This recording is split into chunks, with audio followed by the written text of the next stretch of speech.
Hey guys! Tonight we're racing into the mossy, mist-lashed hills of early medieval Ireland, where the air smells like wet earth, torf smoke, and something unexpectedly sweet, honey. You're trudging along a narrow path lined with hawthorn and heather, your boots squelching slightly in the dew-heavy grass.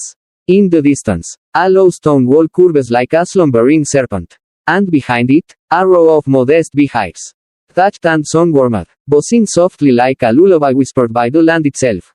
These aren't just bees. These are legal entities. Yes. In this world, honeybees are not some quirky side project for medieval hobbyists. They are a crucial thread in the tangled legal fabric of Irish Brehon law, so vital that entire passages of legislation are dedicated solely to what happens if a bee stings your neighbor. Or worse, if your swarm wanders off like a rebellious teenager. And here's the kicker, you probably wouldn't survive a day navigating this legal labyrinth. Not unless you had a copy of Brehon, the bee judgments, memorized. Or a kindly local Brehon ready to explain why your bee saw someone 3 meals worth of honey as blood fine. So, before you get comfortable, take a moment to like the video and subscribe, but only if you genuinely enjoy what you do here. And let me know in the comments, where are you listening from? And what time is it where you are? Now, dim the lights. Maybe turn on a fan for that soft background hum. And let's ease into tonight's journey together. You crouch beside a low hive, picking at the wooden structure, and realize it's wrapped in woven straw and smeared with cow dung. It's called a skep, the bee summon inside. No doubt crafting golden nectar as they've done for centuries. But even out here, surrounded by fog and sheep, someone is watching. The law, or rather, the Brehon, the old Irish judge and scholar who knows more about bees than your modern-day apiarist. The Brehon's knowledge isn't just practical, it's poetic. Bee law is deeply entwined with Ireland's complex oral and written legal traditions.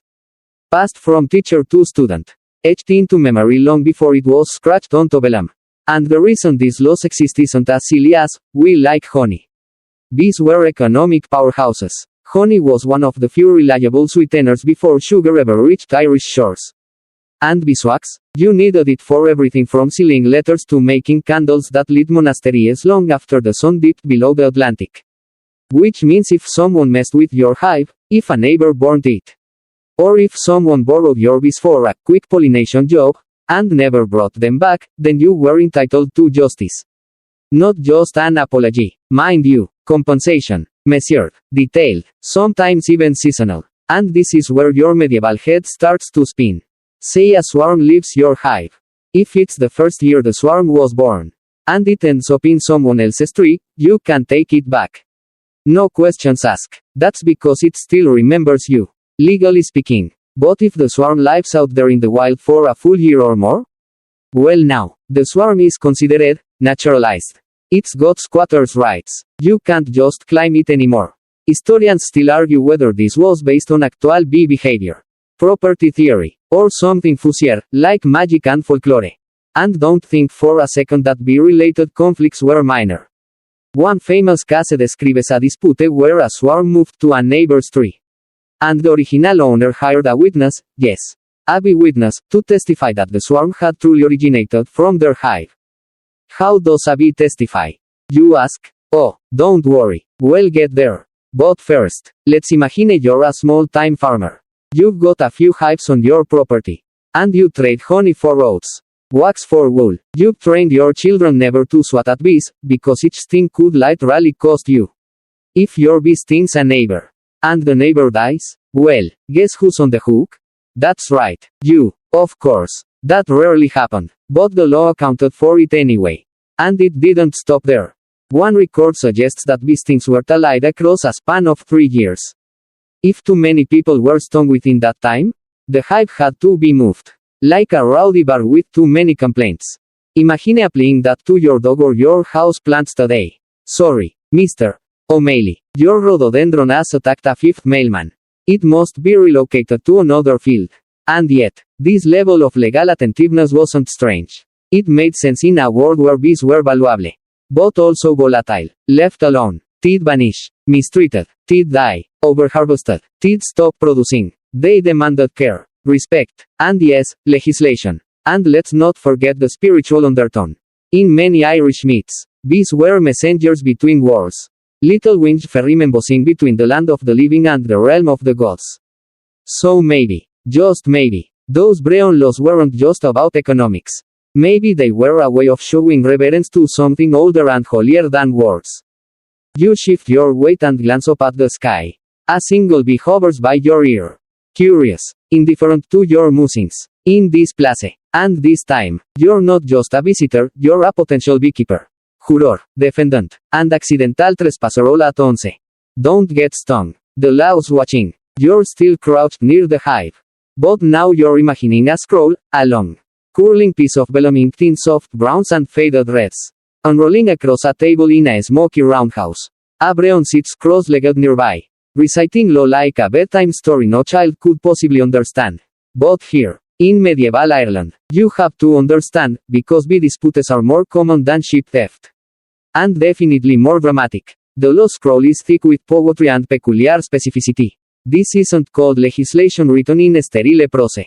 It's rhythmic, laced with metaphor. Imagine if your modern traffic code included stanzas about how the chariot that wounds without warning owes the hoof's worth in silver.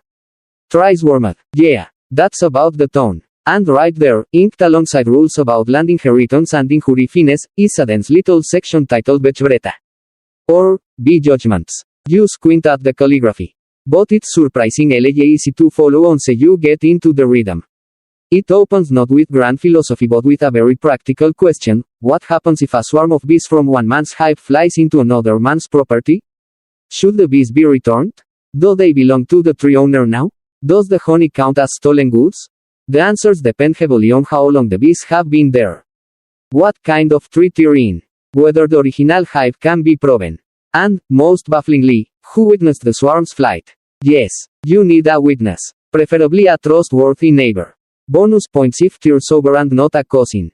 There's even a rule that if bees from your hive sting someone and cause injury or death, you are liable. But don't panic. The law is generous. To a point. If you can prove the person was taunting the bees, or had no right to be on your land, the responsibility changes. It's like Judge Judy, but with wings. The Brehon system is unique. It's not top-down like Roman law. There's no single codified book issued by a king. Instead, local Brehons interpret centuries-old legal traditions and customs. And when it comes to bee law, they get very into the details. One of the other details? Bees have legal standing that sometimes resembles that of livestock, sometimes that of property, and occasionally that of people. Historians still argue whether this triple status was deliberate, symbolic, or just a weird oversight. Whatever the case, it means that you, as a beekeeper, can't just treat your hives however you like. They're watching, and so is your community. Now imagine a village meeting. You're called before a small gathering: elders, farmers, a few nervous sheep. The Brehon sits on a low stool, brushing something sticky off his sleeve. The complaint? Your bees swarmed and took up residence in your neighbor's cow's skull. It happens. The neighbor wants the skull back, and the bees, and some honey. While you're at it, you argue the swarm was wild. The Brehon listens. And here's where things get wonderfully absurd. The law may ask if this is a first-year swarm. If yes, they're still yours.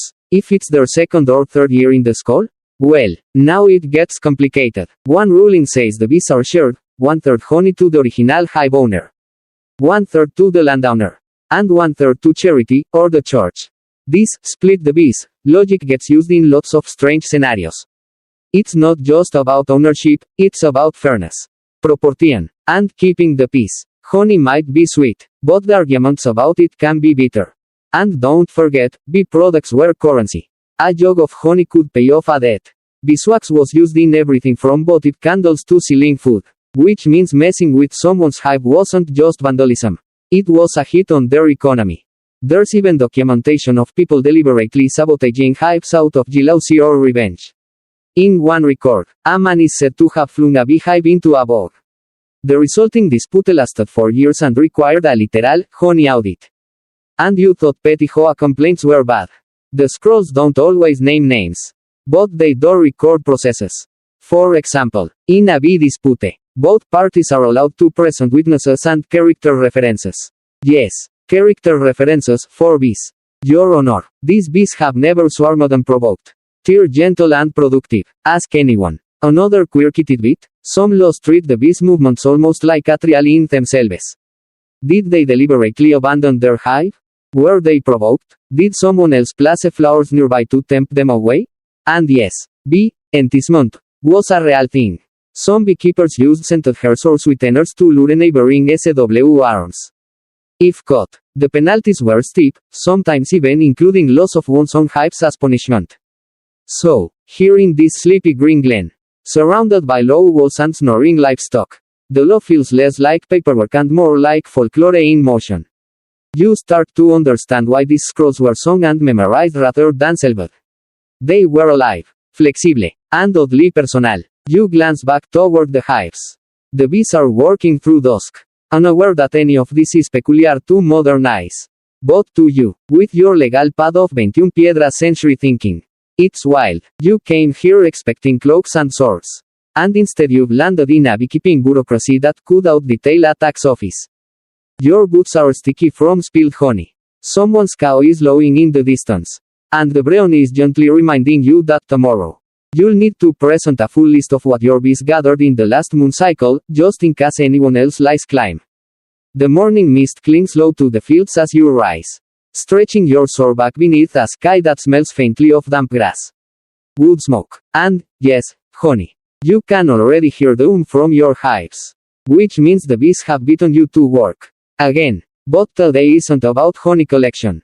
It's about accusations. You shuffle toward the gathering circle. A neighbor, let's call him Owen, is waiting with a pinched expression. Arms folded across his tunic. Behind him, a small crowd has gathered, villagers, curious children, and at least one goat who's clearly not here for the legal proceedings but stays anyway. Owen claims you stole his swarm. Not physically, of course. That would be madness. Try capturing a full swarm of bees with your bare hands and you'll quickly become a walking cautionary tale. No, E claims your hive sentenced his swarm over. And worse, E says you knew it. Welcome to the sticky heart of swarm theft. The crime you never knew could spiral into a legal odyssey. Under the Brehon laws, swarming isn't just an act of nature, it's an event with potential consequences. Bees divide themselves when their hive becomes overcrowded. A new queen sets off with a large portion of the workers, looking for a new home. It's dramatic, loud, and chaotic, like a medieval family road trip with wings. And if they land on your property, that doesn't mean they're automatically yours. Here's where things get legally chewy. The rules surrounding swarm disputes are wildly specific. First, did the swarm just arrive? If so, and the rightful owner can identify the swarm within 24 hours, and provide at least one witness, then they can reclaim the bees. But if it's been more than 3 days, the law might side with the new landowner. Especially if the bees have already begun building new comb. Possession is 9/10 of the bee law. You and the Owen each claim the swarm is yours. You both say you saw it leave your own hive. You both have one witness. His is a cousin with poor eyesight. Yours is a shepherd who smells like fermented turnips. The Brehon robs his temples. Historians still argue whether these cases were more about law or performance, because sometimes it feels like everyone's just trying to out-theatrical the other. But the law accounts for indecision too. In cases where neither side can prove full ownership, the solution is elegant in its weirdness. The hive, and its contents, must be split. 1/3 to Owen, 1/3 to you, and 1/3 to, well, often to the church or a charitable body. Yes, this includes honey, bees, and wax, divided equally. If that sounds impractical, it was. But remember, these laws weren't written for beekeepers in urban apartments. They were crafted for tight-knit communities where fairness mattered more than convenience. And where a poorly settled dispute could lead to generations of grudge holding. And what about penalties? Well, if you were proven to have stolen a swarm, maybe you followed it into your neighbor's tree, whacked the branch, and scooped the lot into a waiting basket. That was serious.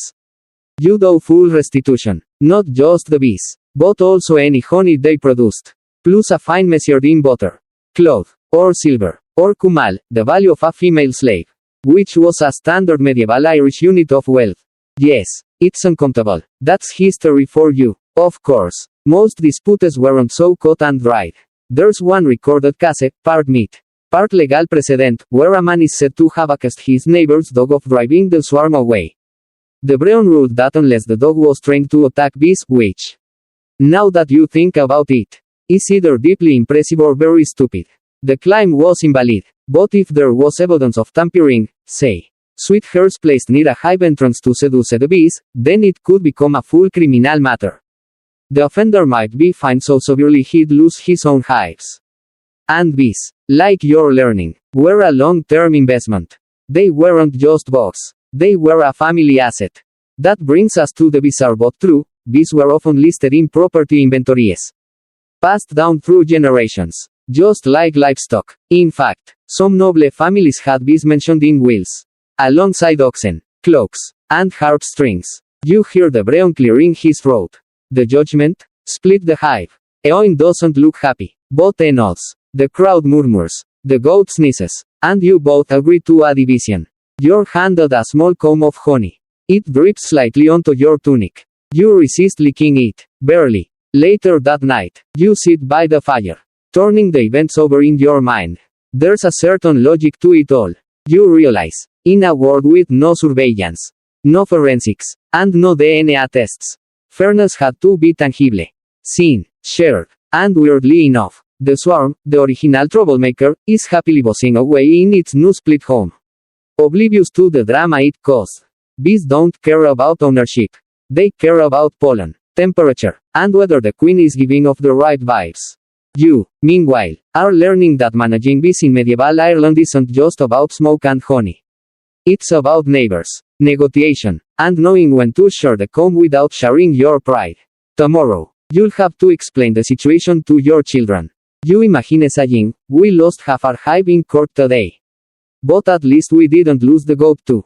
You lie back on the straw-stuffed mat. And somewhere beyond the wall, the bees summon. Justice may be strange, but it smells sweet. The next day is oddly quiet.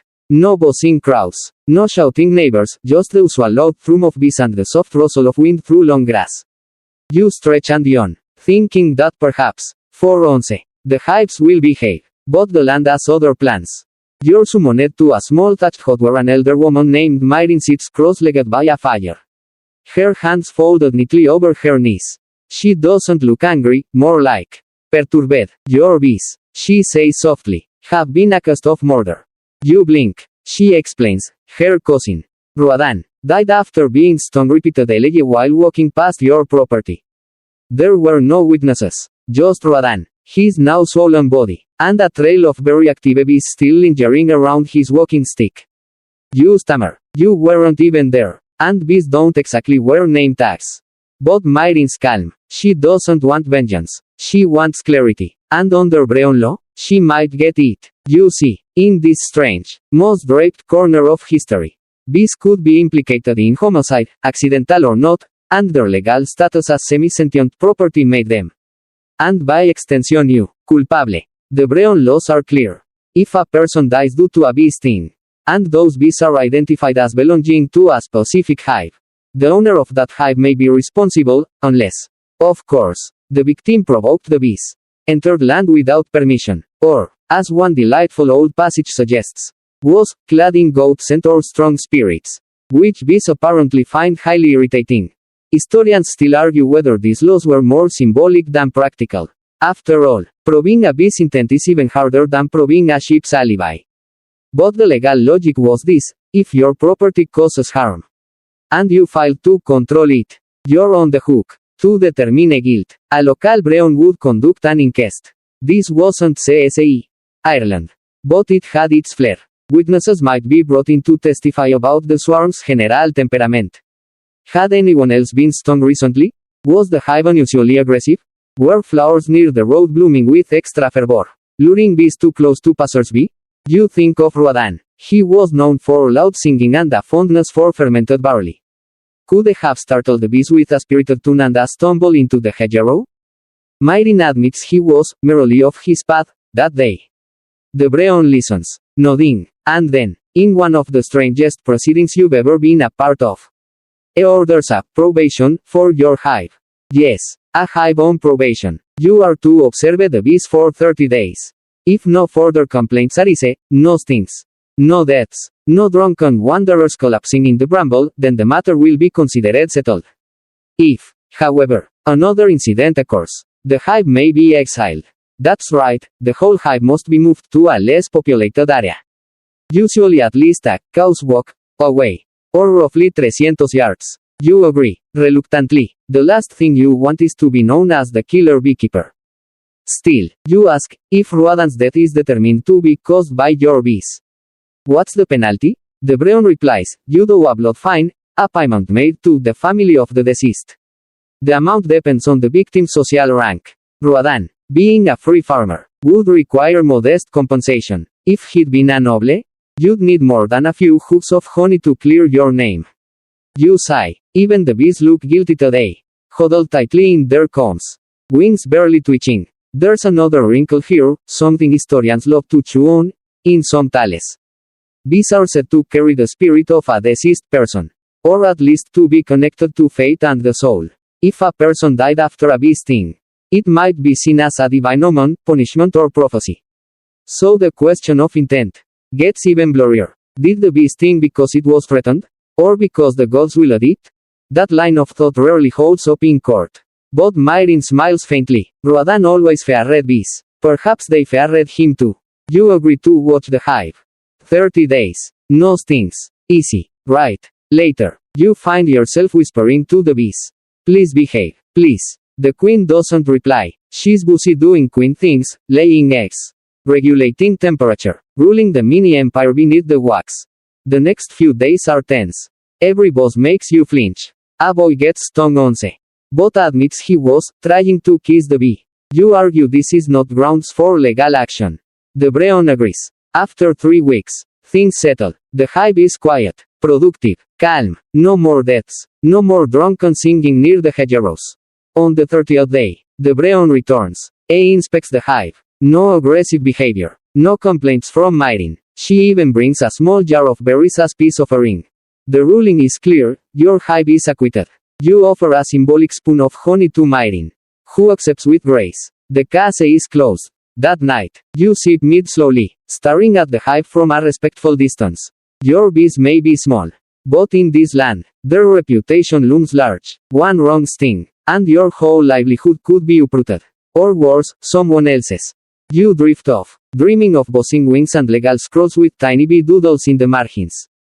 The days grow warmer, and the bees busier. By now you've accepted your role not just as beekeeper, but as part-time bee diplomat, part-time accountant, and full-time honey economist. Because here in medieval Ireland, honey isn't just sweet, it's currency. You stand beside your hives, watching the worker bees dart in and out like tiny, gold-dusted traders. They're not making honey just for toast or tea. They're creating wealth, bartering chips, even legal tender. You sling a small satchel over your shoulder and head into the village. It's rent day, and unlike some of your neighbors who pay in oats, cheese, or linen, you carry jars of thick, amber honey, sealed with beeswax and confidence. You arrive at the local chieftain's home, a sturdy roundhouse with woven mats, carved stone thresholds, and an intimidating man lounging by the hearth. He accepts your honey with a nod. No scales, no coins, just a quick inspection of color and viscosity. Good. He grunts. This covers your grazing rights through midsummer. In Brehon law, honey is valid payment for land use, fines, feasts, and dowries. You could settle a debt with 2 jars, pay for a wedding with 5, and buy your way out of an insult with a particularly fragrant comb. And it goes deeper. Honey could also be part of a sick maintenance arrangement, a contract in which one person agrees to care for another during illness. In exchange for goods. A popular exchange? Honey and beeswax. Because both had medicinal value. Or at least perceived medicinal value. You remember one particularly odd tidbit: heated beeswax, applied with hairs, was said to ease joint pain. Another recipe called for honey mixed with wild garlic to treat infected wounds. Historians still debate whether this cures worked or simply smelled so bad the patient forgot their original complaint. Back home, your daughter is helping you extract wax for candle making. She asks as if honey can buy anything. You smile and tell her, almost. That's not far from the truth. In ecclesiastical settings, honey took on even more value. Monasteries used it to make mead, the lightly fermented drink favored by both saints and soldiers. Monks needed candles, too. Lots of them, for long, cold nights spent copying manuscript and praying. And since beeswax burned cleanly without smoke, it was ideal. This led to wax tithes. In some regions, local farmers owed a portion of their beeswax to the church every year. It was a sacred duty. Skimp on your wax, and you might find your name missing from prayers. Or worse, added to them. You once heard a story, perhaps apocryphal, of a farmer who tried to dilute his honey with water before handing it over as rent. His landlord dipped a wooden spoon, tasted it, and said calmly, "Next time, bring the bees too." The man was fined a jar of pure honey and a day's labor mending fences. A fair outcome, really, but it reinforced a crucial lesson: never mess with a product made by stinging insects. Bee products had seasonal importance. 2. During winter months, when fields went quiet and milk production slowed, honey and wax became lifelines.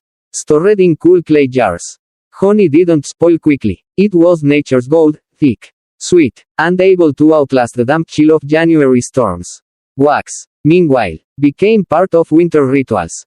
You'd shape small figurines, dip rushes to make candles, and sometimes even seal letters or offerings with a blob of wax pressed under your signet or a carved shell. It's also worth noting that women played a crucial role in this economy. In many households, women managed the bees, collected honey, and sold the products at market. Brehon law even had provisions for disputes involving bee income in marriage contracts, but we'll get to that in more detail later. The point is, honey was more than food. It was embedded in law, ritual, medicine, and daily transactions. And bees themselves became symbols of balance and industry, tiny creatures that, if treated fairly, produced an unending stream of value.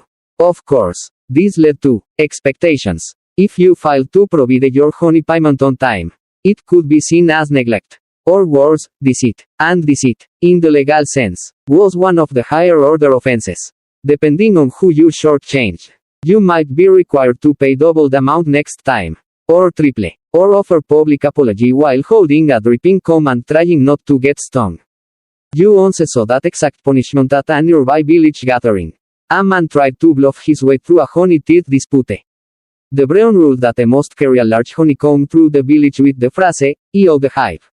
And the hive knows it, sung aloud by two local children following behind him. Was it humiliating? Yes. Was it sticky? Also yes. But it restored balance, and that's what these laws are made for. Above all else, you return home from the village, satchel empty, but head held high, rent paid, reputation intact. The bees, unaware of their financial success, are still buzzing softly in the distance. Later that evening, by the hearth, your wife places a spoon of honey into a wooden cup of hot milk and stirs it slowly. The drink smells earthy and calming. You sip and exhale. Sweet, yes, but also secure. That little golden swirl in your cup isn't just a treat. It's protection, it's power, it's peace. And as the wind shifts outside and the bees quiet for the night, you feel, for just a moment, like a wealthy person. A few weeks later, things are still going well, almost too well. The bees are calm, the honey is flowing, and no one has accused you of theft, deceit, or bee-assisted homicide in at least a fortnight. Naturally, this means trouble is about to arrive. Buzzing softly on the breeze. It starts with a quiet knock at your door. Your neighbor, let's call her Fionuala, has a complaint. Not a formal one, mind you, not yet, but she's been stung 3 times in the same week, and she's convinced the bees are yours. You try to explain that bees are notoriously hard to identify mid-flight. It's not like you've tied little colored flags to their wings. But Fionuala's not here for jokes. She gestures toward her swollen wrist and says, "The law's on my side." You know, she's not wrong. Under Brehon law, too many stings could trigger forced relocation of the hive. And yes, there was actually a number, 3 stings per person per year. That's the unofficial threshold. Any more than that, you, the beekeeper, may be required to move your hive. Not permanently, necessarily, but far enough that it no longer causes harm. Welcome to the 3-year rule. It sounds odd, even silly, but think about it. In a village where most people walk barefoot or wear thin leather sandals, where you can't just pop an antihistamine. Bee stings aren't trivial, they're painful, they swell, and in rare cases, yes, they kill. So the law steps in. What's more interesting, though, is that the 3-year rule was about patterns. 1 sting? Fine. 2, maybe unlucky. 3. Now it looks like you've got aggressive bees, or you've planted your hive too close to a common path. And here's the twist, the stings had to be reported, tracked, and remembered over a rolling 3-year period. Villagers weren't just suffering in silence. They were keeping score. You imagine an informal, sting tally, etched into someone's wooden doorframe. With dates and initials. Of course. Proving which hive is guilty is still tricky business. Historians still argue whether these records were truly reliable or more like gossip-fueled guessing games. Still, the rule held weight, and its purpose was clear: protect the community, while respecting the bees. So here you are, caught between your bees and your neighbor's puffy wrist. You consult the Brehon, who listens patiently. Asks a few standard questions. Did Fionnuala provoke the bees? Were any of the stings witnessed? Has your hive stung anyone else recently? You answer honestly, no. Not that you know of. But the Brehon, cautious and thorough, asks to observe the hive's location. Visits the next morning. Your hives sit peacefully near the border of your property, just a stone's throw from a path regularly used by villagers, including, apparently, Fionnuala. Strokes his beard and mutters something about shared thresholds and boss boundaries. Then comes the ruling: you must move the hive, not far, but enough to create distance. Just beyond the oak grove. A bee's flight, says, must not be a burden to the innocent. You nod. You knew it was coming. And honestly, you'd rather move the hive than risk further conflict, or worse, having the whole colony labeled as troublesome in the village memory. So you prepare the bees for a gentle relocation. Smoke, calm gestures, quiet apologies. You carry the hive in the cool of dawn. The air thick with dew and the earthy scent of peat. Once it's resettled under the shade of an old ash tree, you step back and breathe. Not too close, not too far, just balanced. Fionnuala hears about the move and offers you a cordial nod the next day. Not exactly a thank you, but in medieval Ireland, that is a thank you. Interestingly, there were more layers to sting law. If a child was stung, the compensation might be greater. Children were considered more vulnerable, and their families might demand milk, bread, or honey salves as amends. Some tales even suggest that if a bee stung a pregnant woman, the hive could be forfeit entirely, though this is debated and may come from regional customs rather than standard Brehon code. And the law had a way of scaling. If multiple people were stung by the same hive, the Brehon could rule to have the hive destroyed. That was rare, bees were valuable. After all, but it happened. One record tells of a hive that was drowned in a stream after repeated incidents. It was treated like executing a criminal. A bee criminal. You find that both fascinating and mildly terrifying. Still, it's not all doom. In many cases, the law offered alternative solutions, building protective hedges around hives, placing warning stones along paths, or even scheduling bee flights, yes, truly, by ensuring flowers nearest two paths bloomed at different times. You realize now that managing bees in this world isn't just about tending hives, it's about tending relationships.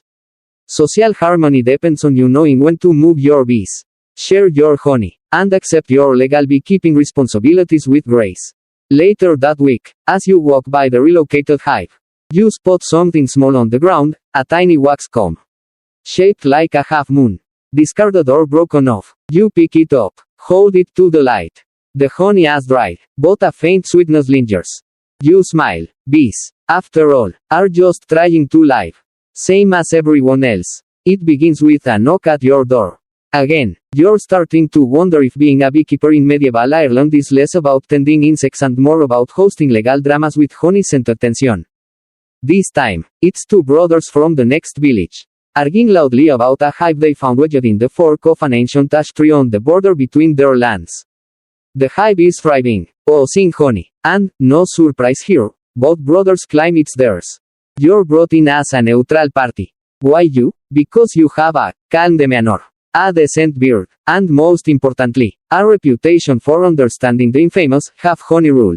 Welcome to the world of shared hive law. One of the most bafflingly specific parts of Brehon. This isn't about who owned the bees originally. This is about how the hive is divided, right down to the honey, the comb, and the bees themselves. The first question, was the hive placed there by someone? Or did it arrive naturally? If someone placed it, if the bees were boxed or coaxed into that tree, then ownership is clearer. But if it was a wild swarm that just happened to settle there, and now it spans two properties? Well, things get tricky. The Brehon is summoned. His robe smelling faintly of damp parchment and goat. He listens patiently, examines the site, and declares, split the hive. But how, you wonder? Do you cut it in half like a medieval Solomon? Almost, but with more bees and fewer screaming mothers.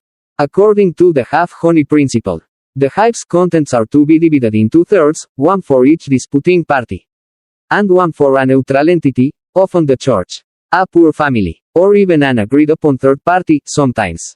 Believe it or not, the Brehon himself, why thirds and not halves?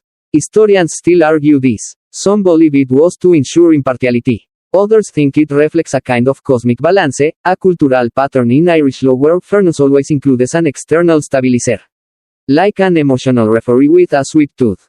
The division isn't just of honey. It includes the bees themselves, sometimes divided by carefully transferring combs to new skepps, bee baskets. The wax, melted and poured into measured weights.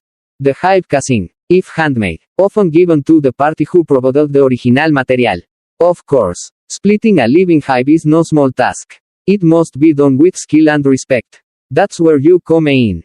You suit up, well, not in modern beekeeping gear, but in a heavy wool cloak, soaked in smoke and lined with prayers. You approach the tree with slow hands and a whispered apology to the queen. With your daughter assisting, you gently lift comb after comb, brushing bees aside with a feather fan. Some go to brother 1. Some to brother 2. The best comb, dripping gold, thick with nectar, you set aside for the local monastery. All while hoping no one sneezes or swats. The process takes hours. The bees, miraculously, remain calm. Maybe they sense the fairness in your hands. Or maybe they're just sleepy. When it's done, the Brehon nods. Both brothers nod. No one is thrilled, but no one is stung.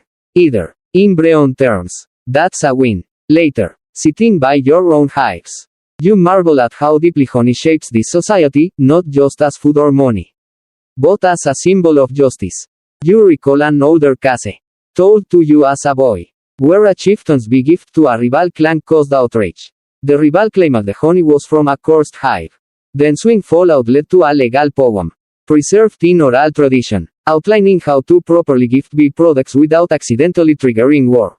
Yes, there's poetry. Of course there's poetry. One surviving verse goes. 3 combs to clan. 1 waxed and 1 wet. 1 sealed by the sun. Lest the course be set. Beautiful. Utterly confusing. But still recited today. In some form. During gifting ceremonies involving hives or honey. The shared hive law also had marital implications. If a couple divorced, and bees were part of the household, the hive was to be divided using similar principles. 1/3 to each spouse. And 1/3 as agreed. The most trusted third party?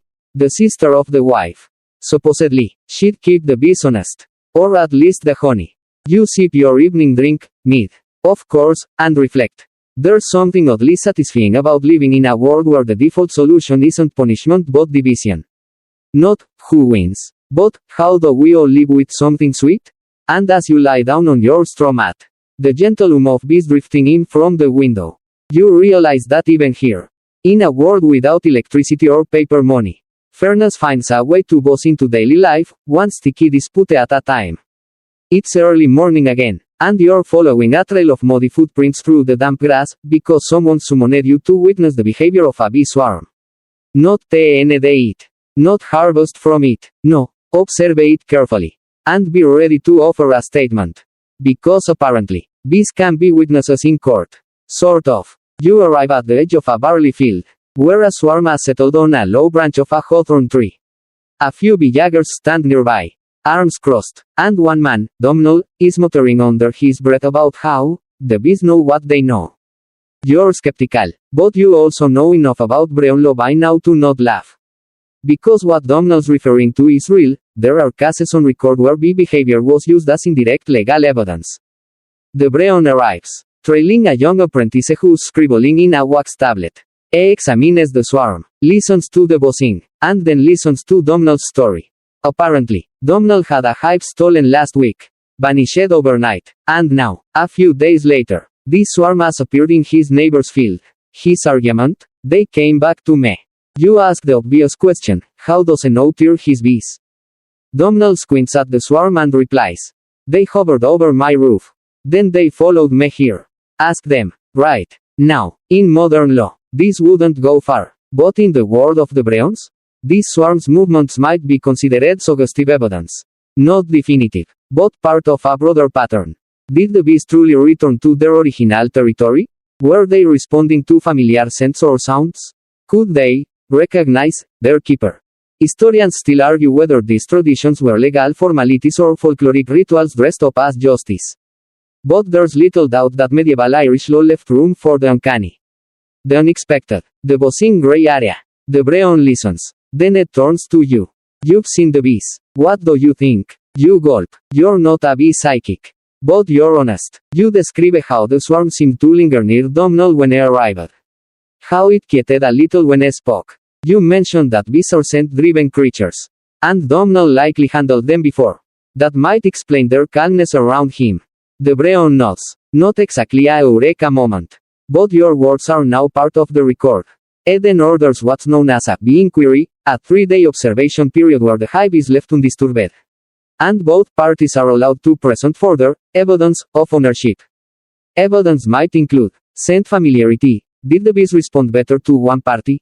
Hive design. Were the recovered combs arranged in a way that matches previous patterns? Behavioral quest. Did the bees follow a particular keeper when they walked past? You'd think this was guesswork, and maybe it is. But it's also a way to resolve disputes without violence. And with a nod to nature's unpredictable hand. There's even a recorded case where a beekeeper claimed they could sing his bees home, a chant they used while tending them. Which supposedly soothed the hive. The Brehon let him try it. He sang. The bees didn't move. The case was dismissed. Still, you can't help but admire the balance. In a world where most animals couldn't testify, the bees, at least, were listened to. You learn that some beekeepers even placed markings inside their hives, scratches, symbols, or distinct wooden slats, so that if a hive was stolen and later recovered, they could prove ownership. In a few cases, the beeswax itself was marked with tiny motifs or signature notches made with a knife. You file that idea away. Might be worth carving a tiny clover into your own combs. Just in case. Back at the hives. Your own bees are busy. Unaware of the courtroom drama a few fields away. You watch them work and marvel again at how medieval law adapted not just to human behavior, but to animal habits. It tried, in its own sleepy, poetic way, to account for a world that didn't fit neat categories. And here's a detail you'd almost missed. Bees were often seen as moral creatures. In folklore, a well-behaved hive was a sign of a just household. If the bees abandoned your property, it meant something was off, ethically, spiritually, or emotionally. There's even a saying from the western coast, a bee will not bless a house of lies. Did the law take that literally? Not always. But it influenced perception, and perception often shaped rulings. At the end of the 3-day inquiry, Domhnall's bees, if they were his, still hadn't moved. But they hadn't attacked anyone either. The Brehon, balancing legal tradition and plain common sense, rules that the swarm must be split. As per custom, one part to Domhnall, one to the neighbor, one to the monastery. Domhnall grumbles, but accepts. At least they listen. He mutters. And you, having witnessed your first bee testimony, realize that truth, in this land, is less about proof and more about patterns. Buzzing, swarming, dancing patterns. And sometimes, that's enough. That night, the stars are bright, the mead is sweet, and your bees uncontentedly lay in the darkness. You dream of tiny judges in striped robes, handing out honeycomb verdicts from beneath mushroom umbrellas. You wake to the scent of peat smoke and blooming clover, and the distant, steady hum of your hives, faithful as ever. But today, you're traveling, not far, just beyond the next valley, where the hills lift into old stone terraces and the air shifts from sweet to solemn. You're visiting a monastery. Not for prayer. Exactly. You've been invited by Brother Fintan, the beekeeper monk with an encyclopedic memory and hands that move like wind over water. You've heard tales that the monastic orders had their own special relationship with bees. And today, you'll see it for yourself. The abbey appears from the mist like a low-slung ship run aground, stone walls, timbered roofs, a bell tower leaning ever so slightly west, and nestled within the outer garden, rows of hives. Neat, painted, and remarkably quiet. Brother Fintan greets you with a nod and a wooden bowl of barley porridge. The bees are better than novices. Says. They listen, and they never sneak wine from the cellar. You chuckle, but he's not joking. Here in this sacred place, bees are honored laborers. Their honey sweetens the monks' bread and ferments into meat for holy days. Their wax fills every corner of the abbey with light, clean burning, smoke-free, and steady. Without bees, the monastery would dim. But there's more to it than utility.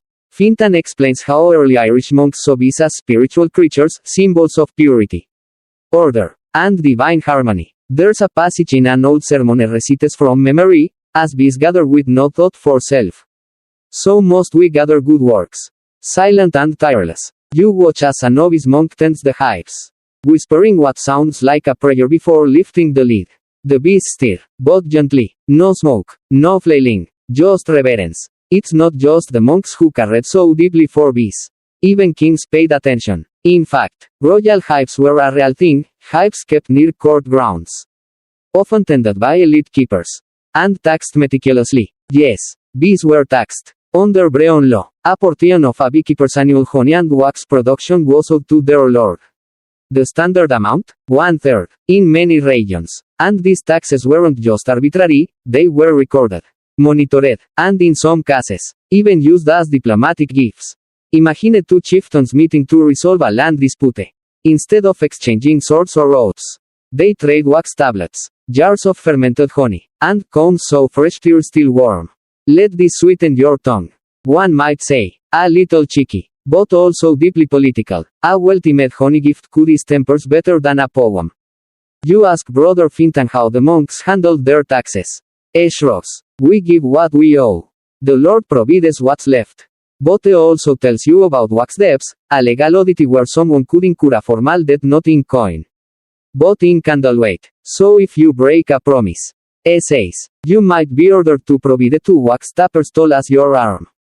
Strangely precise, strangely poetic, utterly Irish. The abbey even has wax molds shaped like saints, melted into candles for feast days. You spot one with a tiny face and halo, waiting on a shelf beside jars of lavender-infused honey. Religion, you're realizing, is deeply infused with bee economy. And there's another layer, bees in scripture. You hear lines from Psalms, often quoted in monastic texts, thy words are sweeter than honey to my mouth. The monks took this seriously, storing wax-covered scrolls and sometimes even using honey to seal sacred letters. Not glue, honey. There's a reverence here that goes beyond metaphor. The monks believed the bees were created to teach humans something. Quietness, focus, the beauty of structured chaos. You follow Brother Fintan to a small chamber where scrolls are kept. It shows you an illuminated manuscript with tiny bees drawn in the margins. Not decoration, he explains. Commentary. They remind us to stay useful, to sting only when needed. You ask if the monastery's bees ever caused disputes with beejaggers. He nods slowly. Once or twice. We resolved it with shirt comb and prayer. Then he added this. Though once, a farmer threatened to sue us after a monk's hive stung his cow on Easter. We gave him honey and a new calf. Seems fair. As the day wanes, you sit in the abbey garden, sipping a mug of warm milk and honey. A nearby bell chimes softly. Bees hover near the clover, glowing gold in the fading sun. It's hard not to feel something deeper here. The monks don't own the bees. Not really. They steward them, and in doing so, they steward the very light in their chapel, the sweetness in their food, and a quiet form of law that echoes the Brehon tradition bottoms with its own sacred cadence. You realize that in a way, the bees here are monks, too. Later, as you walk back through the fields, a swarm crosses your path, momentarily blotting out the sky in a gentle, murmuring cloud. You stop, stand still, and let them pass. Not a sting among them.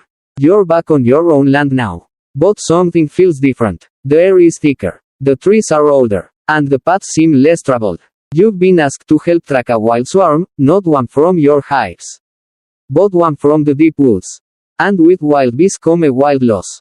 You lace up your soft leather boots, grab a satchel of smoked moss, and head into the forest where the ferns brush your knees and moss creeps over every stone. This isn't farmland. This is feral territory, where SWRs do as they please and Brehon law bends around the edges of the known.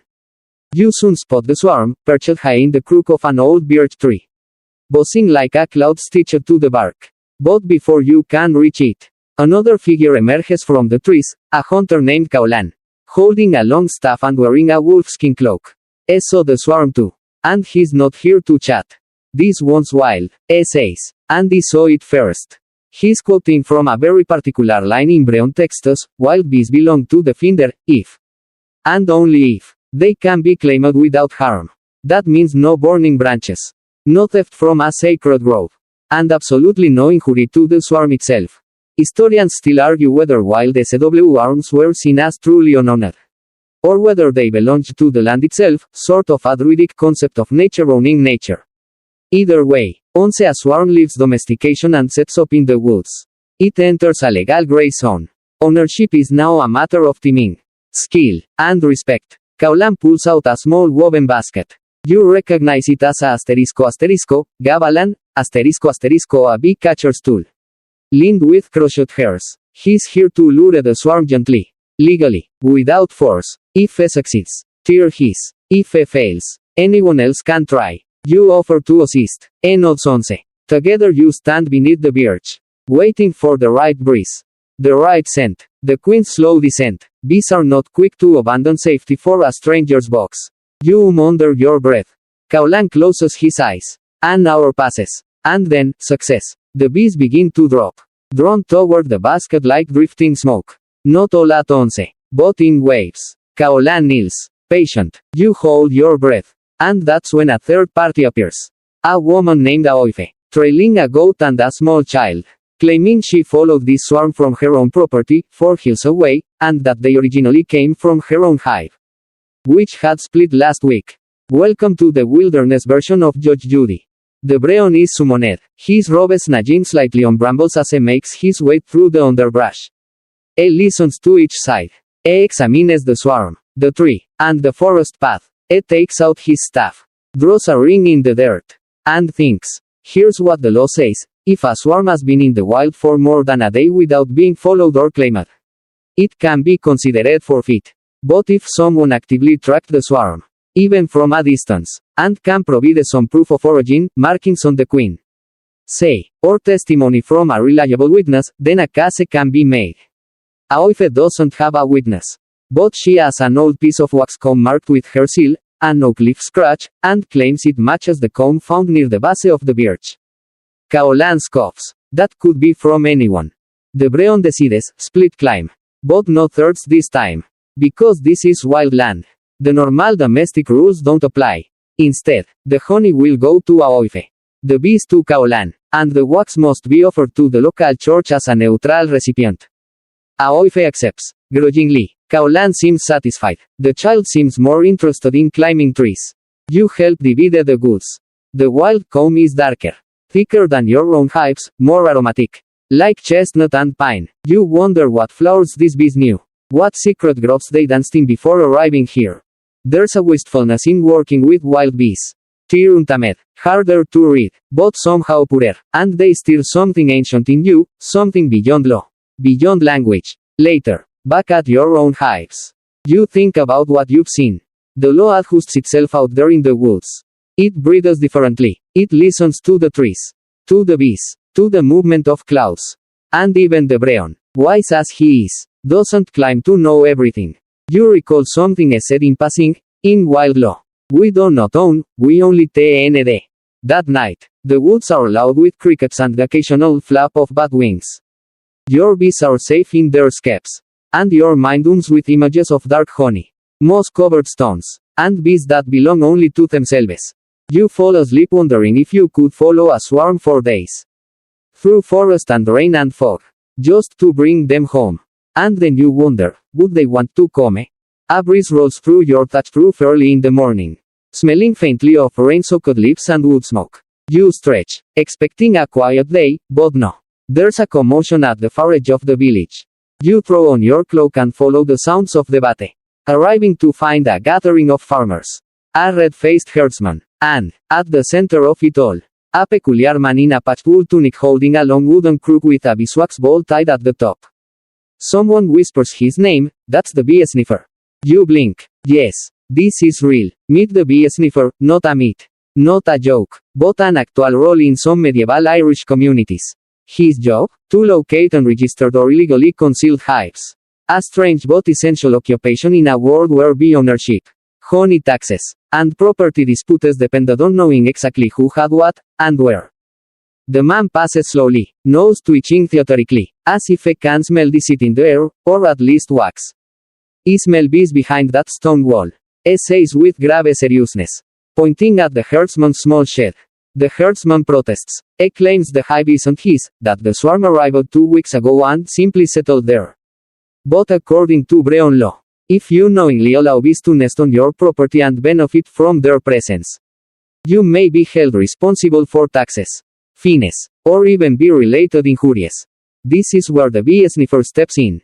His job isn't just olfactory. He knows the signs. He looks for telltale pollen trails, darkened entrances in the stonework, bits of discarded wax, and sometimes, if he's especially skilled, the faint hum of a queen deep inside the wall. He places his ear against the stone, listens, nods. Tear yours now, he says. The herdsman groans. This might sound absurd, but it isn't far off from what actually happened in some communities. These bee finders were occasionally employed by landlords, monasteries, or local Brehons to ensure that no one was hoarding bees, avoiding honey thieves, or hiding wax stores meant for taxes. Historians still argue whether bee sniffers were a formal position or more like reputation-based experts, respected for their tracking skills and knowledge of bee habits. Either way, they mattered, especially during lean years, because in times of drought, famine, or war, bees became even more valuable. Honey was not just sweet, it was nutritious, long-lasting, and antiseptic, and wax could be traded, stored, or offered as payment when coin was scarce. So if someone was hiding bees to hoard resources, that was a serious offense. The bee sniffer's word wasn't absolute, but it held weight. In today's case, the Brehon is present and decides that since the herdsman allowed the bees to remain, and since he didn't notify the village about their arrival, the hive is now officially registered under his name, and subject to taxes. He's also ordered to provide a wax measure to the church, as penance for failing to report. No jail, no stocks, just fair compensation. You're fascinated by the bee sniffer. After the hearing, you approach him, ask him how he learned the trade. He shrugs. My uncle trained me, taught me how bees speak through their feet. You blink. He's serious. He describes how bees leave behind tiny scent trails. How the wax changes color as it's ahead by sunlight. How certain stones resonate differently when hollowed out by hive work. You don't know whether to believe him or not, but you're utterly captivated. You offer him a sip of mead. He accepts. He tells you of a case in the northern hills where a woman carved a hive into the back wall of her weaving shed. She claimed it was decorative. The bee sniffer found it when he noticed her wool always smelled faintly of propolis, the sticky resin bees use to seal cracks. He smiles. Bees always leave a trail. The trick is knowing what to sniff. You leave the conversation with a new appreciation for these human instruments of natural justice. In a world without infrared cameras or bee microchips, people like him were living archives, eyes and ears, and noses, trained on the quiet signals of the natural world. And more than that, they served as legal mediators, bringing balance to situations where the usual systems couldn't easily apply. That evening, as you return to your own hives, you run a hand along the wooden edges and pause. You wonder how many scents linger here that you've never noticed. You press your ear against the side of the skep. Boss, rhythm. You don't need to be a bee sniffer to feel it now. The bees are talking. To each other. To the hive. Maybe even to you. You whisper. You're safe here. And maybe, just maybe, they believe you. The sky is low and heavy with clouds as you huddle near the hearth. Your fingers stained with wax and your tunic dusted in pollen. You've just finished rendering down your latest combs. And the smell of warm honey lingers in the room like incense. A neighbor drops by, not to barter for wax, but to recite a poem. Yes, a poem about below.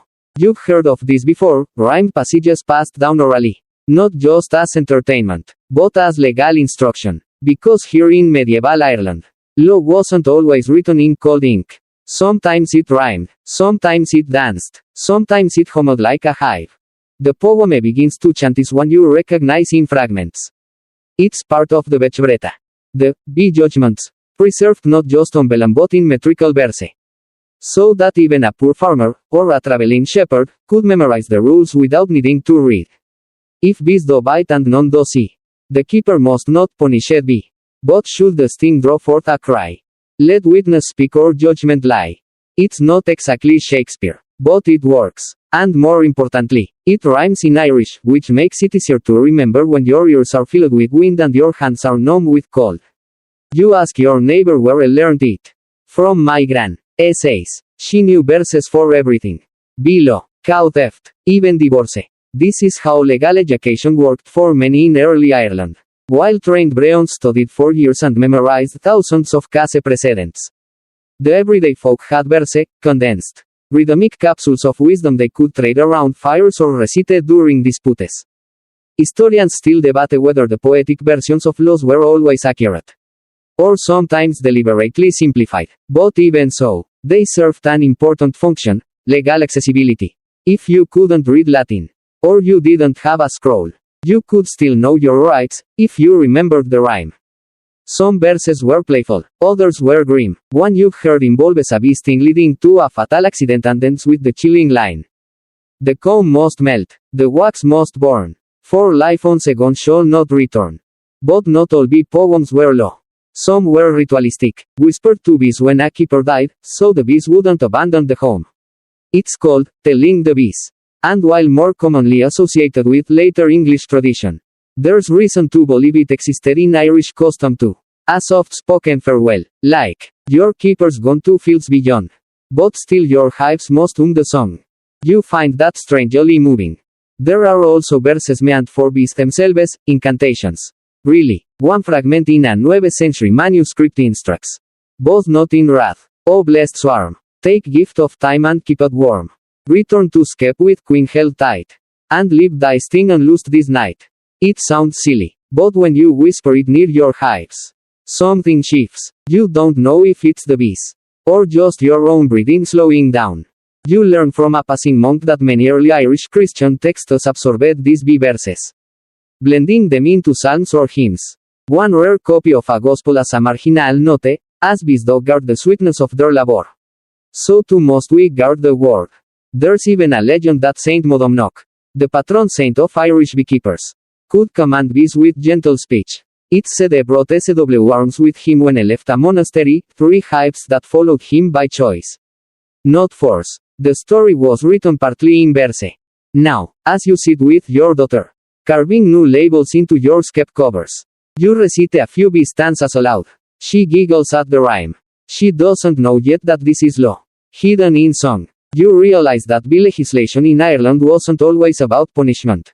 Sometimes it was about harmony, about keeping peace between humans and nature, between neighbors, between generations. And the best way to remember peace?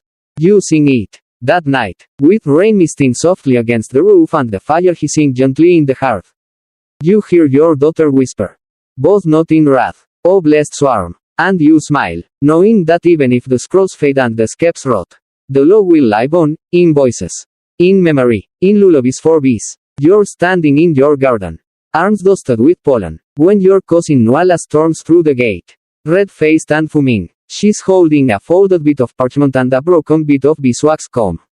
Says I don't get the bees. She snaps. You blink. The in question is her soon-to-be ex-husband, Aengus. And just like that, you find yourself pulled into a marital bee dispute.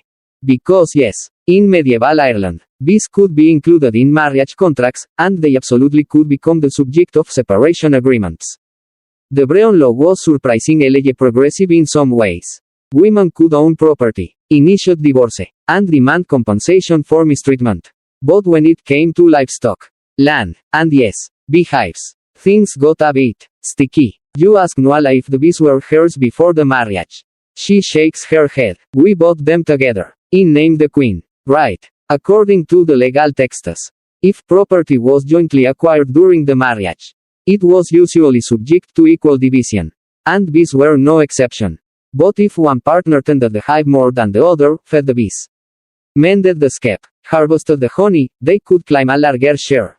It gets messier. If the bees produced offspring, new SW arms, new hives, during the marriage, those could be claimed by either party, depending on who managed their care. If a third party helped, like a servant or a relative, even they might have a claim to a portion of honey or wax. And here's where it gets legally fascinating. Brehon texts describe dowry beehives, hives included in a bride's property as she entered the marriage. These remained hers unless specifically merged into shared holdings. Historians still debate whether these provisions elevated women's financial autonomy or were just another way to count assets. But the fact remains, bees had gendered legal status. And the law didn't stop at divorce. In households, bee ownership could affect inheritance, especially if children were involved. A daughter might receive a hive as part of her future dowry. A son could inherit the wax molds used for candles. If there were no children, the bees might go to a sibling, or in some cases, even back to the bride's original family. You remember a tale told by a neighboring Brehon about a woman who raised bees for 20 years and, upon her husband's death, claimed sole ownership of every hive, even the ones sitting on land that had been part of his family for generations. The case was heated. The woman had records. The husband's brother argued tradition. The Brehon ruled that the bees go to the one who cared for them. There's even a lovely old proverb born from that case, who feeds the hive wears the sting. Meaning, responsibility determines reward. You walk with Nuala to the Brehon's bench, where Angus is already waiting.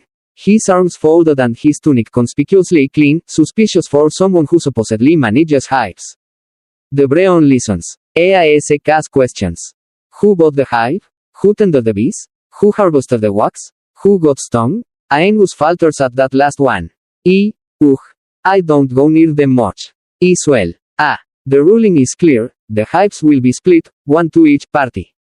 The honey from the last harvest will be shared evenly. But the wax molds go to Nuala, as she did all the rendering.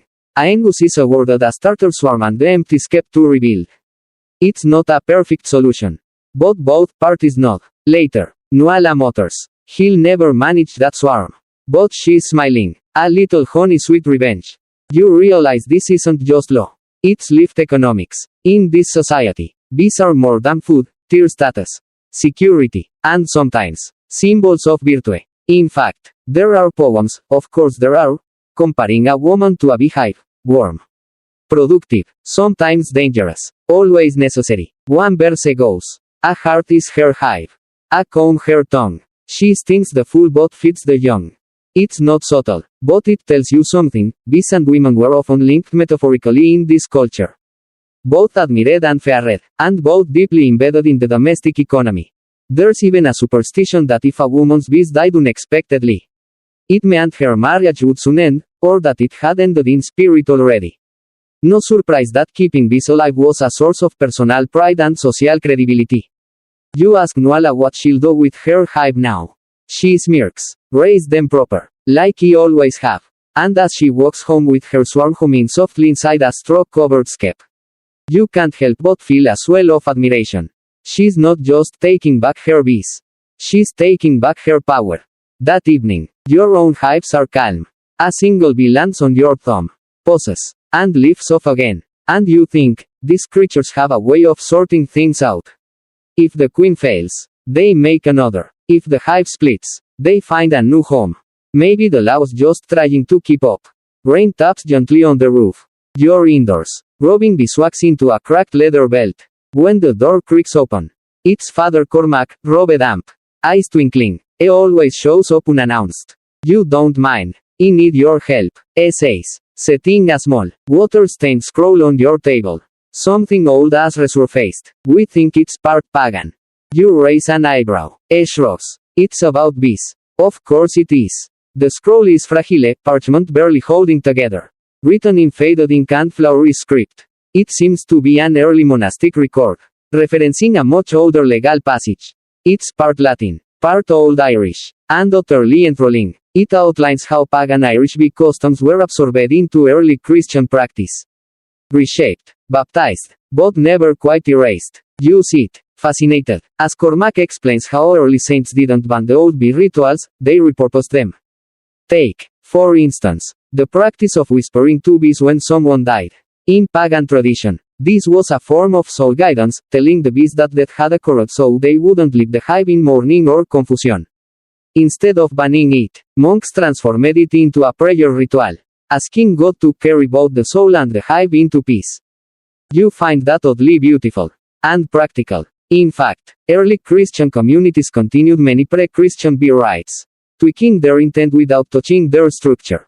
Honey, for example, was once a sacred offering to the gods, placed on stones, buried near sacred groves, or offered at solstices. After Christianization, honey became a gift for saints, left on altars, or used in unwanted oils.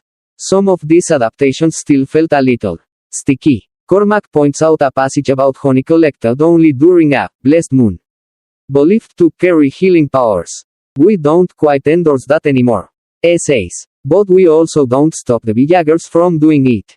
Historians still argue whether this syncretism was calculated, a way to make conversion easier, or simply a natural blending of two deeply nature-based worldviews.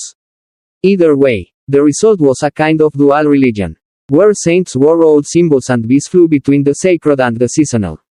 You flip further through the scroll.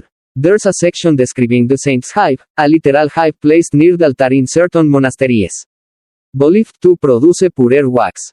This wax was reserved for Easter candles, the most sacred flame in the Christian calendar. The bees were not just tolerated in these holy places, they were revered. One monastery, Cormac says, even had a ritual on the feast of Saint Modomnoc, patron saint of beekeepers, where the monks would chant to the hives, thanking them for their service and asking for another good year. A strange little hymn. O keepers of wax and sweetness, stay with us in humble holiness. May your flight be clean and calm. Your queen be strong. Your winter warm. That's not from scripture. That's folk faith, a whispered treaty between man, bee, and heaven. You're reminded of a story you once heard, where a monk saw that a swarm saved his monastery during a raid. The bees attacked the intruders so fiercely, they fled in fear. The monk claimed it was divine intervention. Others say it was simply good beekeeping. Either way, the hives were blessed that day. Cormac also tells you about wax teeth exceptions. In remote Christian communities, if someone could prove their bees came from a sacred swarm, descended supposedly from a monastery's founding hive, they might be exempt from the full teeth. A strange loophole, but one that shows just how spiritually entangled bees had become. Not all transitions were so peaceful, though. There are records of clashes between druids and early priests, both claiming bee wisdom. Some druids believed bees carried the essence of the sun, while priests maintained they were God's tiny alchemists, turning pollen into spiritual purity. Over time, the two views merged. By the 10th century, bees in Irish Christianity were symbols of order, obedience, and divine balance. Their social structure, queen, worker, drone, was seen as a heavenly mirror of a well-ordered society, monarch, clergy, laity. You pour Cormac a cup of mead as it wraps up. It's funny, essays, sipping, how the more things change, the more they both the same. Later, you step outside, past your own hives, and notice how the bees move, organized, tireless, quiet in their labor. You whisper a blessing without thinking. Just a soft, thank you. You don't know if it's pagan, Christian, or something else entirely. It's just respectful. Because here, in this mist-wrapped land where Brehon laws meet saintly scrolls, where hives are kept beside chapels and prayers blend with pollen, the bee is more than an insect. It's a bridge between old and new, earth and sky, human and divine. And maybe that's why the laws read so much, not just to protect honey, but to protect a truth too gentle to write plainly. The bee belongs to all of us. You wake to a stillness that only comes with endings. The mist outside is heavy and unmoving. The bees are quiet this morning, tucked deep into their hives, barely stirring. You sit at the doorway of your home, legs folded beneath you, hands wrapped around a cup of warm milk and honey. It's been a long season, and a longer education. Word has come that the Brehon scrolls are changing. Not burning, not banned, but fading. The old oral traditions, the poetic judgments, the rhythms that once carried laws across hills and hearts, they're being replaced. Codification is coming. And with it, the slow disappearance of below. You walk to your hives. There are 5 now, 2 more than when you started this journey. Each bears a carved mark, a sun, a spiral, a feather, a grain of barley, and a single drop of wax. Each tells a story, not just of ownership, but of seasons survived, arms lost, honey harvested, and disputes resolved with patience and poetry. But outside the village, the winds are shifting. The new laws come from kings, not from neighbors. They're written in Latin, carried on parchment by scribes in cloaks too clean to know the weight of a swarm. The Brehons, those quiet judges with calloused hands and minds full of metaphor, are growing fewer. You hear talk of English courts, of fixed statutes, of fees and fines set in coin rather than calm. You're not angry, just wistful. Because even though the old bee laws could be ridiculous, remember the bee sniffer, they were also deeply human. Rooted in empathy, and compromise, and an understanding that living creatures, even tiny winged ones, deserve fairness. Still, not everything fades. You notice that people still speak in rhyme when resolving small arguments. Children still chant verses about bees and blessings. Farmers still whisper to hives when death visits the household. And even the new priests ask for wax from local hives when Easter comes. One of your neighbors, a younger lad with more beard than wisdom, asks as if bee laws will be forgotten entirely. You shake your head. No, till just go quiet, like bees in winter. Later that evening, the village gathers for a feast. You bring honey, as always. Someone recites an old bee poem you thought long forgotten. Another sings a saint's hymn with a verse you swear used to belong to a pagan grove. The lines blur. That's the point. You offer a candle made from your own wax to the local chapel. The priest lights it, nodding his thanks. It flickers in the gloom, steady and golden. After the feast, you return home and check the hives one last time. You place a stone at the entrance of the oldest skep, an old tradition for blessing the bees before frost. You murmur something, half prayer, half memory. Then you sit, and wait, and listen. Because even as laws change, the bees remain. Till keep humming, keep swarming, keep dividing and returning, dying and birthing, working quietly in their tiny society built on instinct and sun and scent. And the people, till keep carrying, till pass down stories, till point to combs and say, this one came from my grandfather's swarm. Or, this hive once stung a priest. And they called it holy.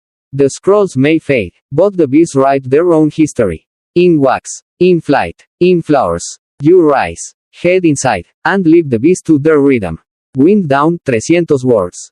And now, as the candle burns low and the bees settle for the night, you can feel everything softening. The old laws, once chanted beside smoky fires, are drifting into silence. Not lost, just asleep. Tucked away in the folds of old songs. Half-remembered stanzas. And the murmurs of moss-covered fields where skepps still stand beneath elder trees. The air is cooler now. Your cup is empty. And somewhere, under thick straw lids and curled wax cones, the bees are still. They've done their work. So have you. Let your thoughts slow, like honey trickling from a warm spoon. Let the that once filled your ears fade into the distance. Like a lullaby carried by wind. There's no more need to track laws or split combs. No need to settle disputes or recall old judgments. You've walked the green hills. You've met the monks, the Brehons, the bee sniffer. You've stood in the circle where fairness was decided not by force, but by swarm behavior and rhyming logic. And now, you rest. Imagine a field at dawn. Bees drifting lazily through mist. A single flower blooming. The sound of water over stone.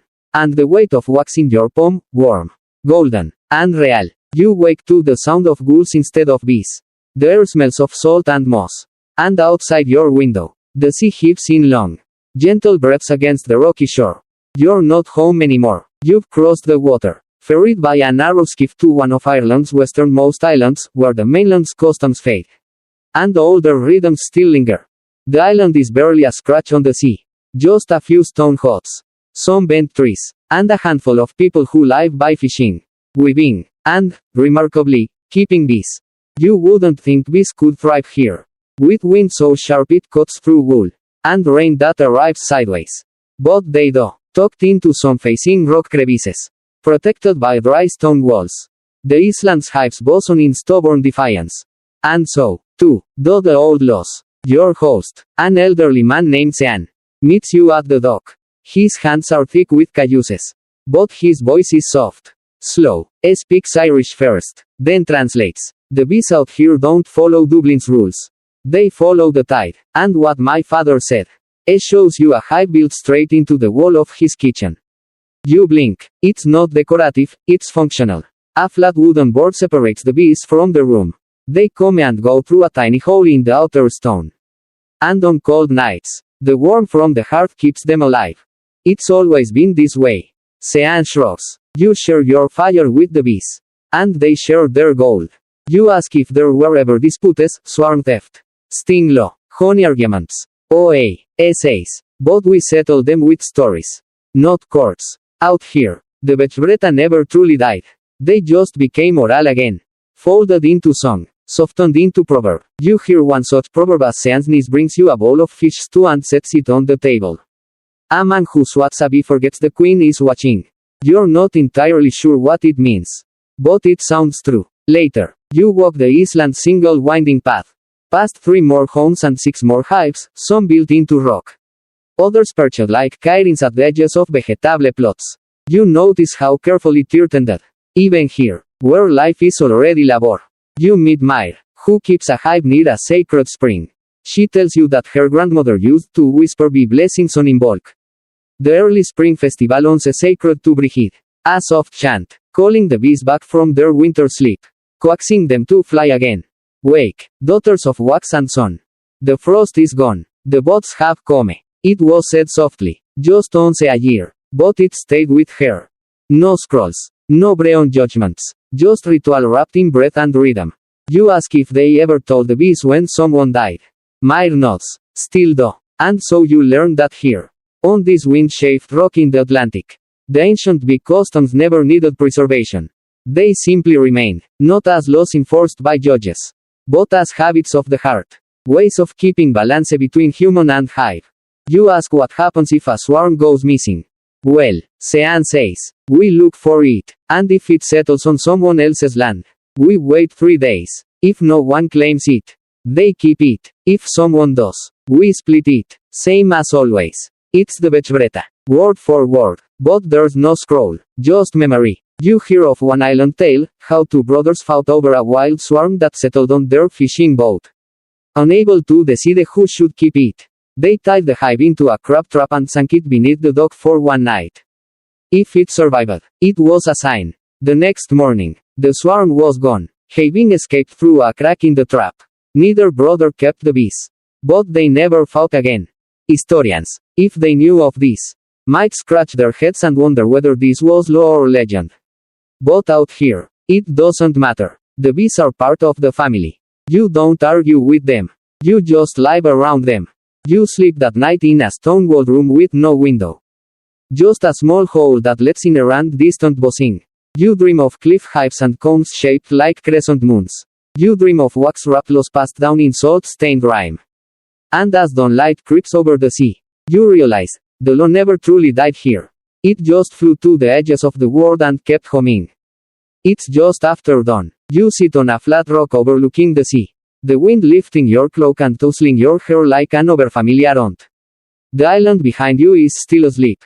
But the bees, already awake. You watch them tumble through the cool morning air, dipping toward the early blossoms tucked between boulders and sod walls. These bees are different, slower, hardier, wiser, you'd swear. And they don't just work the land, they predict it. Because here in this quiet corner of Ireland, you're learning something else. Bees were weather prophets. Not officially, of course, not in the annals of kings or the records of monastic scribes. But ask any old beekeeper, on the mainland or the islands, and they'll tell you, if you know how to watch bees. You know how to read the future. You head back inland, where Sean is already stirring oat cakes over a pit fire. Waves you over without looking. They flew low yesterday. Mutters. Rain coming. Not hard, just mist. You glance out the door. Sure enough, a fine silver drizzle is beginning to blur the horizon. You raise an eyebrow. Bees fly low before rain. Says, high when it's dry, always. Says it so simply that you almost forget to question it.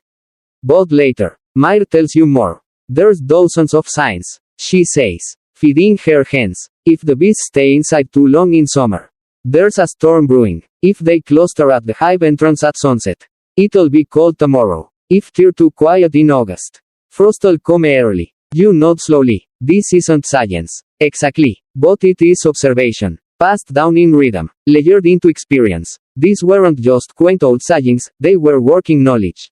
A way to survive when no one had barometers or meteorologists.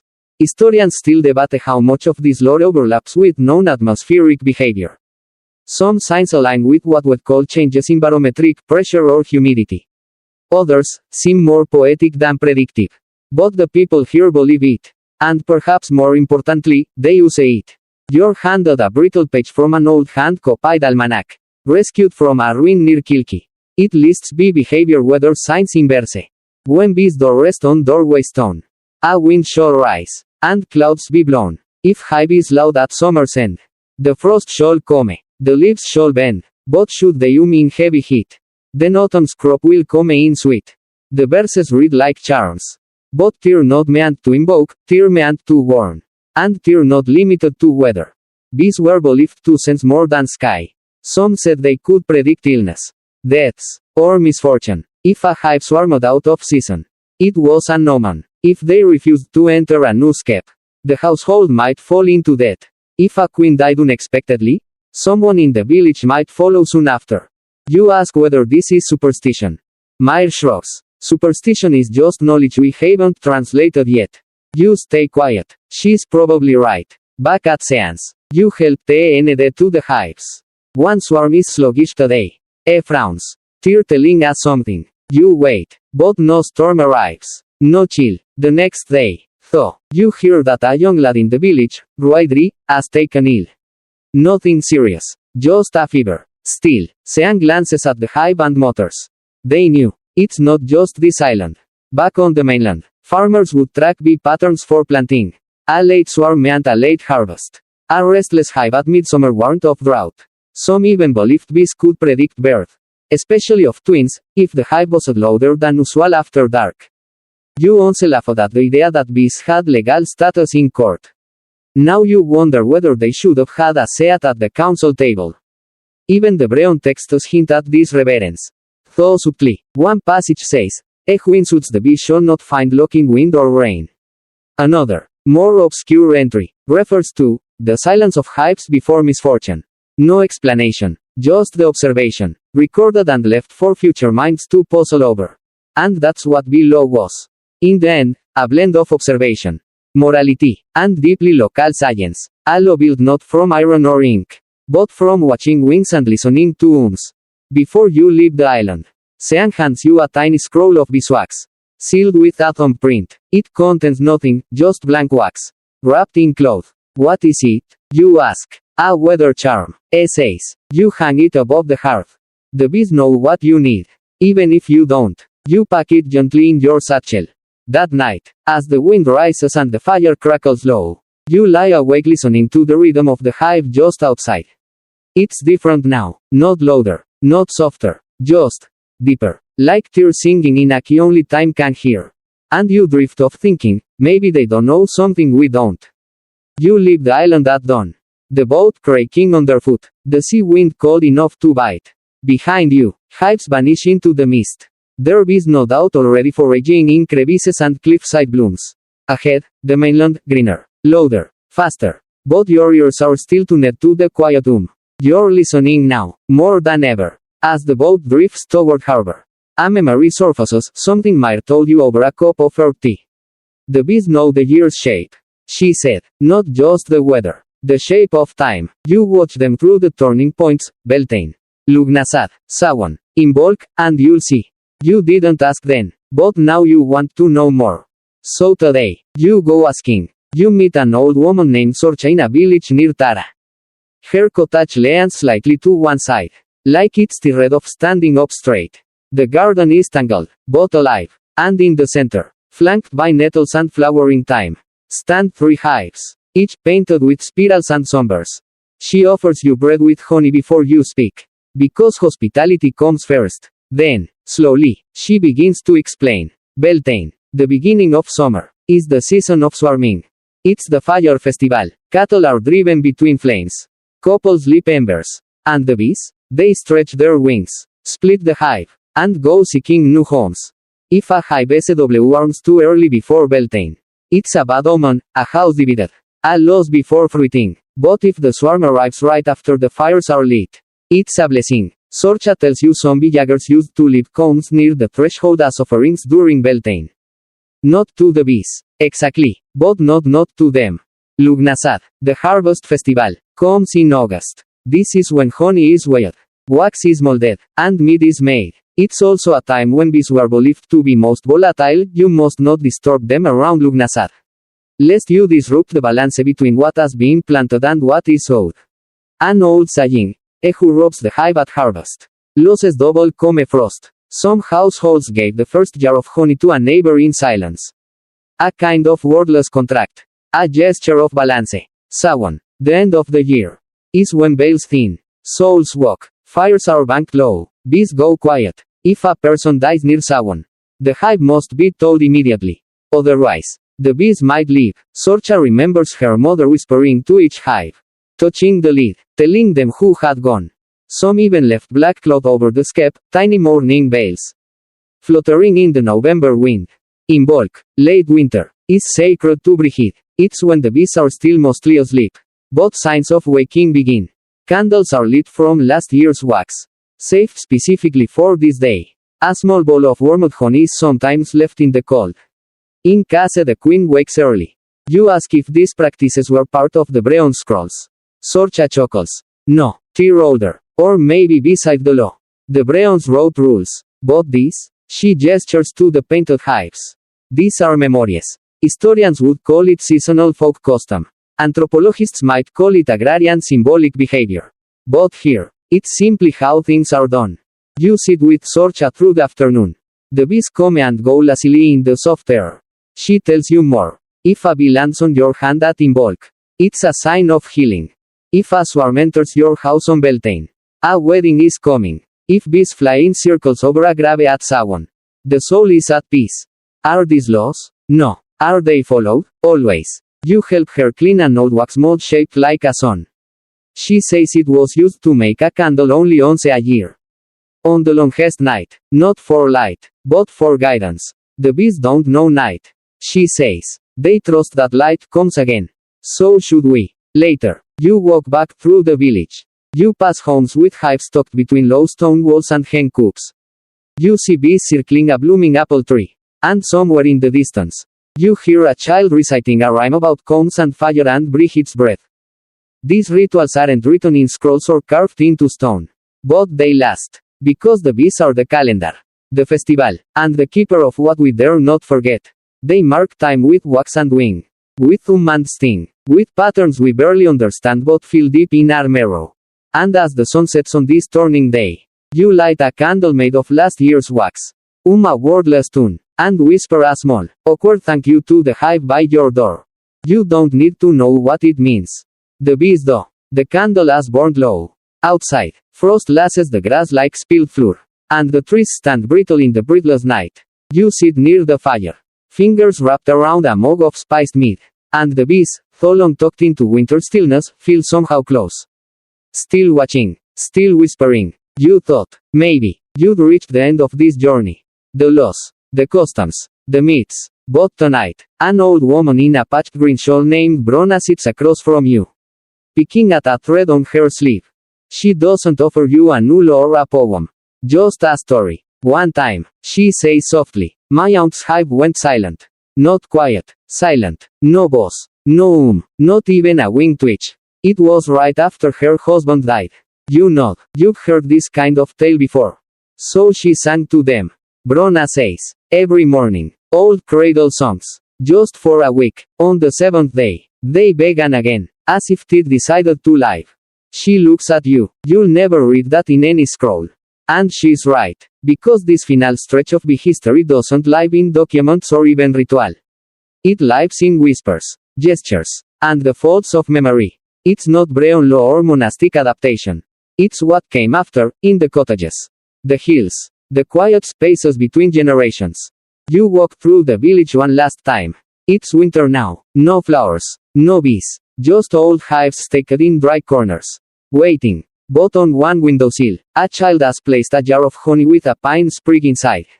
You knock gently and ask why. Mom says the bees like gifts. She shrugs.